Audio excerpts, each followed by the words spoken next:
Right breaking చూస్తున్నాం. Dilsukh Nagar bomb పేలుడు కేసులో నిందితులకు హైకోర్టు ఉరిశిక్ష ఖరారు చేయడాన్ని బీజేపీ ఎంపీ లక్ష్మణ్ స్వాగతిస్తున్నామన్నారు. కింది కోర్టు తీర్పు హైకోర్టు సమర్థిస్తూ 5 నిందితులకు ఉరిశిక్ష ఖరారు చేయడం స్వాగతిస్తున్నామన్నారు లక్ష్మణ్. మోదీ అధికారంలోకి వచ్చాక ఎక్కడ ఉగ్రవాద కుట్రలకు తావులేదన్నారు. హైదరాబాద్లో ఉగ్రవాదం శక్తులు మద్దతుదారులు రాష్ట్ర ప్రభుత్వం కట్టడి చేయాలని ఆయన సూచించారు.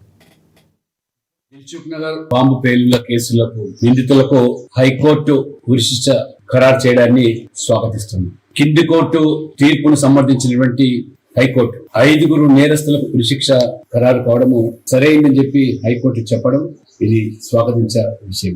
నరేంద్ర మోడీ గారు అధికారంలో రాకపూర్వము దేశవ్యాప్తంగా కూడా ఈ ఉగ్రవాద కార్యకలాపాలు ఏ విధంగా కొనసాగేవో దాని మూలాలు కూడా హైదరాబాద్ లో తెలియదు. గత 10 సంవత్సరాలుగా మనం చూస్తున్నాం. ఎక్కడ కూడా దేశంలో ఉగ్రవాద కార్యకలాపాలు ఉనికి లేదు, బాంబు పేలులు తాగలేదు. పడి ప్రజలు కూడా అర్థం చేసుకోవాలి.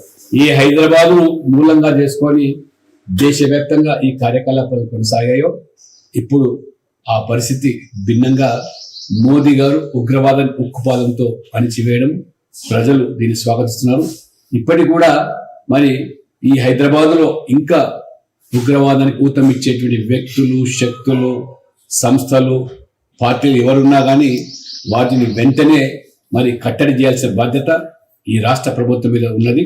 కాబట్టి హైదరాబాద్ ప్రశాంతంగా మరి కొనసాగాలంటే కూడా మరి ఇలాంటి కార్యక్రమాలకు స్వస్తి పలకాల్సిన అవసరం ఉంది.